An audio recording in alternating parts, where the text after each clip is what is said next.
구운몽. 조카 준이와 윤희에게 도움이 되길 바라며 오늘은 98년도 수능에 나왔던 구운몽을 읽어보자. 이거 생각보다 길다. 지금은 1편을 만들어서 업로드하지만 전체적으로 봤을 때 7편 또는 8편 정도가 되지 않을까 생각해. 가능한 원문과 같도록 편집해서 올릴게. 일단 구운몽은 구조가 특이해. 현실 내용이 나오다가 꿈속 내용이 나오다가 다시 현실 내용이 나오는 구조야. 두 가지 배경이 나오는 거지. 현실과 꿈 두 가지 배경이 있어. 그러니까 그 각각의 배경 속에서 주인공 이름도 다르고 주변의 여러 상황도 달라. 그러니 구별을 잘하길 바래. 일단 작가는 김만중이야. 이 작품은 김만중이 유배지에서 어머니 윤 씨를 위로하기 위해 지은 소설이지. 몽자료 소설의 효시야. 여기서 몽은 한자꿈 몽을 말하는 거야.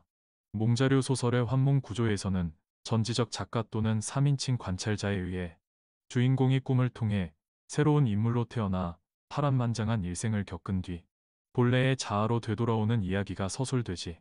현실에 살다가 이런저런 상황 또는 사정이 생기고 잠이 들어서 꿈을 꾸고 꿈속에서 또 새로운 상황에 접하고 다시 꿈이 깨서 현실로 돌아오고 그 꿈속에서 새로운 깨달음을 얻어서 잠이 깬 뒤 현실에서 아 이게 꿈이구나 하면서 깨달음을 얻어서 다시 잘 살고 하는 구조라 할 수 있지. 구운몽은 9사람의 구름 같은 꿈이라는 뜻의 제목처럼 불교의 적막함과 속세의 부귀영화 사이에서 번민하던 성진이 꿈속에서 팔선녀와 함께 양소유로 환생해 온갖 부귀영화를 누리다가 잠에서 깨어 인간 욕망의 더섭음을 깨닫고 팔선녀와 함께 불도에 귀의한다는 내용이야. 즉 주인공 성진이 하룻밤 꿈을 통해 인간의 부귀영화는 일장춘몽에 불과하다는 것을 깨닫고 있어. 그런데 조금 전에 몽자료 소설을 이야기했잖아. 몽유록 소설이라는 것도 있어. 몽유록 소설은 서술자가 꿈속에서도 동일 인물로 등장하여 여러 가지 일들을 겪은 뒤 꿈에서 깨어 그 체험 내용을 스스로 서술하지. 때문에 몽자료 소설은 일장춘몽의 성격이 강하고 몽유록 소설은 현실 비판 의식이 강하게 드러나. 몽자료 소설의 효시는 김만중의 구운몽이고 몽유록 소설의 효시는 임제의 원생몽유록이라고 할 수 있어. 그럼 본격적으로 읽기 전에 마지막으로 구운몽을 간단하게 정리해보자. 갈래는 국문소설, 몽자료소설, 양반소설, 액자소설, 염정소설이고 성격은 전기적, 불교적, 이상적, 구도적이지. 시점은 전지적 작가 시점이며 배경은 먼저 시간적으로는 당나라 시대 때 이야기고 공간, 현실적 공간은 중국 남학형산 연화봉이며 꿈속 공간은 당나라 서울과 변방이야. 제재는 꿈을 통한 성진의 깨달음이지. 주제는 인생무상의 깨달음을 통한 불교의 진리 추구라고 할 수 있어. 의의는 환몽 구조가 드러나는 몽자료 소설의 효시고 출전은 구운몽이야. 한 줄 포인트랄까 포인트는 인몽 이전, 즉 꿈꾸기 전과 몽유 과정, 즉 꿈속과 강몽 이후, 즉 꿈에서 깬 후의 구성으로 꿈에서 깨어나 불교의 이치를 깨닫게 되는 환몽 구조로 되어 있어. 구조가 복잡하니까 잘 들어봐. 참고로 현실에서의 주인공 이름은 성진이고 꿈속에서 주인공 이름은 양소유야. 자, 그럼 구운몽을 읽어보자. 구운몽 1편. 천하에 명산이 5이 있으니 동쪽은 동학태산이요. 서쪽은 서학화산이요. 남쪽은 남학형산이요. 북쪽은 북악항산이요. 가운데는 중학숭산이다. 오학 중에 오직 형산이 중국에서 가장 멀어 구이산이 그 남쪽에 있고 동정강이 그 북쪽에 있고 소산강 물이 그 삼면에 둘러 있으니 제일 수려한 곳이다. 그 가운데 추경, 자계, 천주, 성름, 연화 5봉우리가 가장 높으니 수목이 울창하고 구름과 안개가 가리워 날씨가 아주 맑고 햇빛이 박지 않으면 사람이 그 근사한 진면목을 쉽게 보지 못하였다. 진나라 때 선녀 위부인이 옥황상제의 명을 받아 선동과 옥녀를 거느리고 이 산에 와 지키니 신령한 일과 기이한 거동은 다 헤아리지 못할 정도였다. 당나라 시절에 한 노승이 있어 서역 천축국에서 와 연화봉 경치를 사랑하여 제자 5,600인을 데리고 연화봉 위에 법당을 크게 지었으니 꼭 유교화상이라 하기도 하고 꼭 육관대사라 하기도 하였다. 그 대사가 대승법으로 중생을 가르치고 귀신을 다스리니 사람이 다 공경하여 생불이 세상에 나왔다 하였다. 무수한 제자 가운데 성진이라 하는 중이 삼장경문을 모르는 것이 없고 총명한 지혜를 당할 사람이 없으니 대사가 극히 사랑하여 입던 옷과 먹던 바리떼를 성진에게 전하고자 하였다. 대사가 매일 모든 제자와 함께 불법을 강론하는데 동정용왕이 백의 노인으로 변하여 법석에 참회의 경문을 들었다. 대사가 제자를 불러 말하였다. 나는 늙고 병들어 산문 밖에 나가지 못한 지 10여 년이니 나의 제자 중에 누가 나를 위하여 수보에 들어가 용왕께 보답하고 돌아오겠는가. 성진이 2번 절하며 말하였다. 소자가 비록 불미나오나 명을 받아 가겠습니다. 대사가 크게 기뻐 성진을 명하여 보내니 성진이 7근이나 되는 가사를 떨쳐 입고 육환장을 둘러짚고 표연히 동정을 향하여 갔다. 얼마 후에 문을 지키는 도인이 대사께 고하여 말하였다. 남학 위부인이 8선녀를 보내어 문 밖에 왔습니다. 대사가 명하여 부르시니 8선녀가 차례로 들어와 인사하고 꿇어 앉자 부인의 말씀을 여쭈어 말하였다. 대사는 산 서편에 계시고 저는 산 동편에 있어 떨어진 거리가 멀지 아니하지만 자연히 일이 많아 한 번도 법석에 나아가 경문을 듣지 못하오니 사람을 대하는 도리도 없고 또한 이웃과 교제하는 뜻도 없기에 시비를 보내어 안부를 묻고 하늘꽃과 신선의 과일 그리고 칠보문금으로 구구한 정성을 표합니다.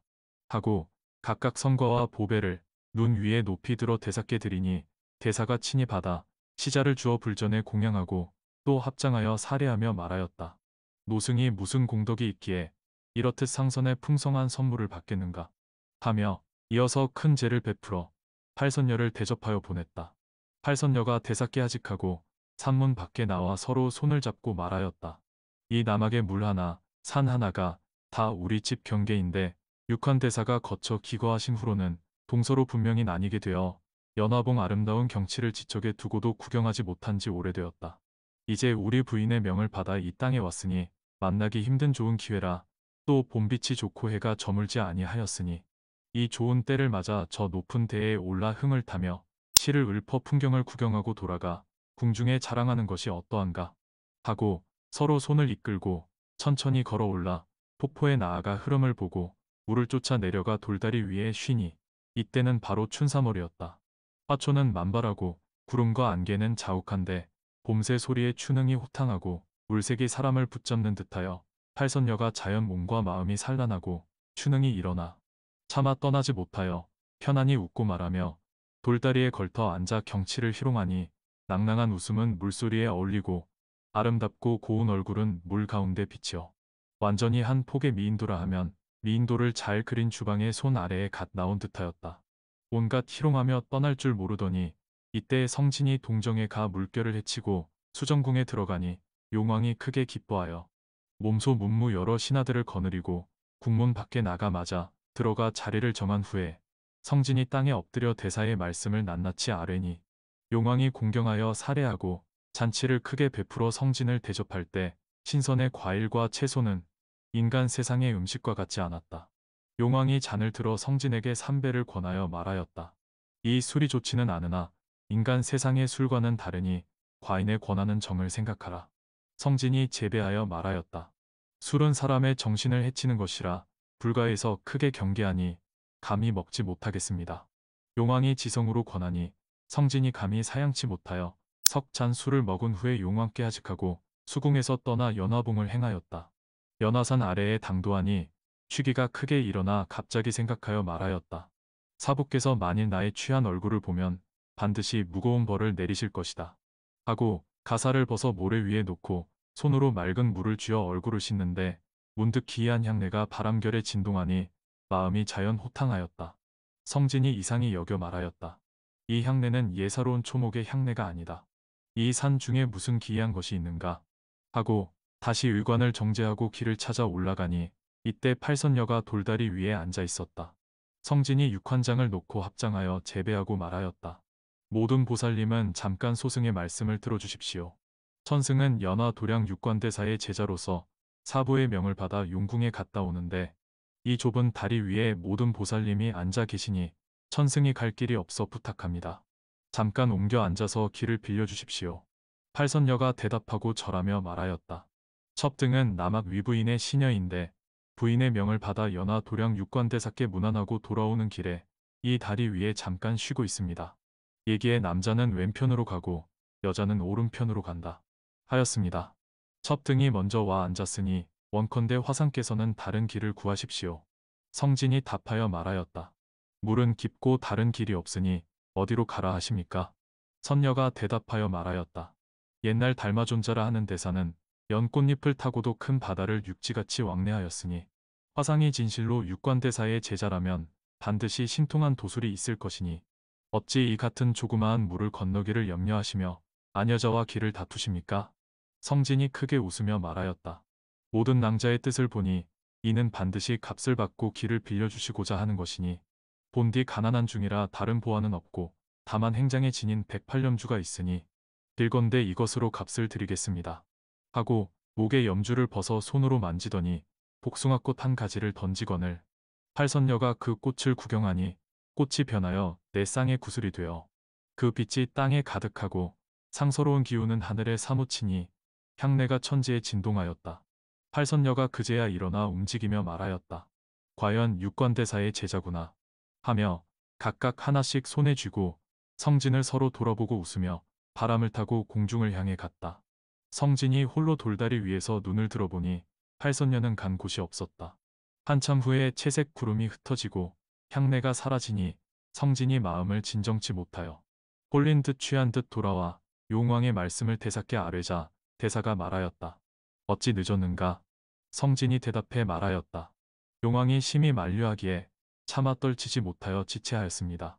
대사가 대답하지 아니하고 내 방으로 가라 하였다. 성진이 돌아와 밤에 혼자 빈방에 누우니 팔선녀의 말소리가 귀에 쟁쟁하고 얼굴 빛은 눈에 아른거려 앞에 앉아있는 듯 옆에서 당기는 듯 마음이 황홀하여 진정치 못하다가 문득 생각하였다. 남자로 태어나서 어려서는 공자와 맹자의 글을 읽고 자라서는 요순 같은 임금을 섬겨 나가면 100만 대군을 거느려 적진에 횡행하고 들어서는 백관을 장악하는 재상이 되어 몸에는 비단 두루마기를 입고 허리에는 황금으로 만든 도장을 차고 임금을 섬기고 백성을 달래며 눈에는 아리따운 미색을 희롱하고 귀에는 좋은 풍요 소리를 들으며 영화를 당대에 자랑하고 공명을 후세에 전하면 그것이야말로 진실로 대장부의 일일 텐데 슬프다. 우리 불가는 다만 한 파리떼 밥과 한 잔 정화수요 수상권 경문과 108렴주일 따름이요. 그 도가 허무하고 그 덕이 사라져 없어지니 가령 도통한들 넋이 한번 불꽃 속에 흩어지면 뉘 한낮 성진이 세상에 났던 줄을 알리오. 이럭저럭 잠을 이루지 못하여 밤이 이미 깊었다. 눈을 감으면 팔선녀가 앞에 앉았고 눈을 떠보면 문득 간 데가 없었다. 성진이 크게 뉘우쳐 말하였다. 불법 공부는 마음을 정하는 것이 제일인데 이 사사로운 마음이 이렇듯 일어나니 어찌 앞날을 바라겠는가 하고 즉시 염주를 굴리며 염불을 하는데 갑자기 창 밖에서 동자가 급히 말하였다. 사형은 주무십니까? 사부께서 부르십니다. 성진이 크게 놀라 동자를 따라 바삐 들어가니 대사가 모든 제자를 거느려 있는데 촛불이 대낮 같았다. 대사가 크게 화를 내며 말하였다. 성진아, 내 죄를 아느냐? 성진이 크게 놀라 신을 벗고 뜰에 내려 엎드려 말하였다. 소자가 사부를 섬긴 지 10년이 넘었지만 조금도 불순불공한 일이 없었으니 죄를 알지 못하겠습니다. 대사가 크게 화를 내며 말하였다. 내 용궁에 가 술을 먹었으니 그 죄도 있거니와 오가다 돌다리 위에서 팔선녀와 함께 언어를 희롱하고 꽃 꺾어 주었으니 그 죄 어찌하며 돌아온 후 선녀를 그리워하여 불가의 경계는 전혀 있고 인간 부귀를 생각하니 그러하고서 공부를 어찌하겠느냐. 내 죄가 중하여 이곳에 있지 못할 것이니 내 가고자 하는 대로 가거라. 성진이 머리를 두드리고 울며 말하였다. 소자가 죄 있어 아를 말씀이 없지만 용궁에서 술을 먹은 것은 주인이 힘써 권하였기 때문이요. 돌다리에서 수작한 것은 길을 빌리기 위함이었고 방에 들어가 망령된 생각이 있었지만 즉시 잘못인 줄을 알아 다시 마음을 정하였으니 무슨 죄가 있습니까? 설사 죄가 있다면 종아리나 때리셔 경계하실 것이지 박절하게 내치십니까? 소자가 12세의 부모를 버리고 친척을 떠나 사부님께 의탁하여 머리를 깎아 중이 되었으니 그 뜻을 말한다면 부자의 은혜가 깊고 사제의 분별이 중하니 사부를 떠나 연화도량을 버리고 어디로 가라 하십니까? 대사가 말하였다. 내 마음이 크게 변하여 산중에 있어도 공부를 이루지 못할 것이니 사양치 말고 가거라. 연화봉을 다시 생각한다면 찾을 날이 있을 것이다. 하고 이어서 크게 소리쳐 황건역사를 불러 분부하여 말하였다. 이 죄인을 압송하여 풍도에 가 염라대왕께 붙여라. 성진이 이 말씀을 듣고 간장이 떨어지는 듯하였다. 머리를 두드리며 눈물을 흘리고 사죄하여 말하였다. 사부님은 들으십시오. 옛적 아란존자는 창가에가 창녀와 동침하였지만 석가열애께서 오히려 죄하지 아니하였으니 소자가 비록 근신하지 않은 죄가 있으나 아란존자에게 비하면 오히려 가벼운데 어찌 연화봉을 버리고 풍도로 가라 하십니까? 대사가 말하였다. 아란존자는 비록 창녀와 동침하였으나 그 마음은 변치 아니하였지만 너는 한번 요색을 보고 전혀 본심을 잃으니 어찌 아란존자와 비교하겠는가? 성진이 눈물을 흘리고 마지못하여 부처와 대사께 하직하고 사형과 사제를 이별하고 사자를 따라 수만 리를 행하여 음원관 망향대를 지나 풍도에 들어가니 문을 지키는 군졸이 말하였다. 이 죄인은 어떤 죄인이요? 황권 역사가 대답하여 말하였다. 육관대사의 명으로 이 죄인을 잡아왔노라. 귀졸이 대문을 열자 역사가 성진을 데리고 삼라전에 들어가 염라대왕께 뵈니 대왕이 말하였다. 화상이 몸은 비록 연화봉에 매였으나 화상 이름은 지장왕 향안에 있어 신통한 도술로 천하 중생을 건질까 하였는데 이제 무슨 일로 이곳에 왔느냐. 성진이 크게 부끄러워하며 고하여 말하였다. 소승이 사리가 박지 못하여 사붓게 죄를 짓고 왔으니 원컨대 대왕은 처분하십시오. 한참 후에 또 황건역사가 8죄인을 거느리고 들어오자 성진이 잠깐 눈을 들어보니 남악산 팔선녀였다. 염라대왕이 또 팔선녀에게 물었다. 남악산 아름다운 경치가 어떠하기에 버리고 이런 데 왔느냐. 선녀 등이 부끄러움을 머금고 대답해 말하였다. 첩등이 위부인 낭랑의 명을 받아 육관대사께 문안하고 돌아오는 길에 성진 화상을 만나 문답한 말씀이 있었는데 대사가 첩등이 좋은 경계를 더럽게 하였다 하여 위부인께 넘겨 첩등을 잡아보냈습니다. 첩등의 괴로움과 즐거움이 다 대왕의 손에 매였으니 원컨대 좋은 땅을 점지해 주십시오. 염라대왕이 즉시 지장왕께 보고하고 사자 9사람을 명하여 성진과 팔선녀를 이끌고 인간 세상으로 보냈다. 각설이라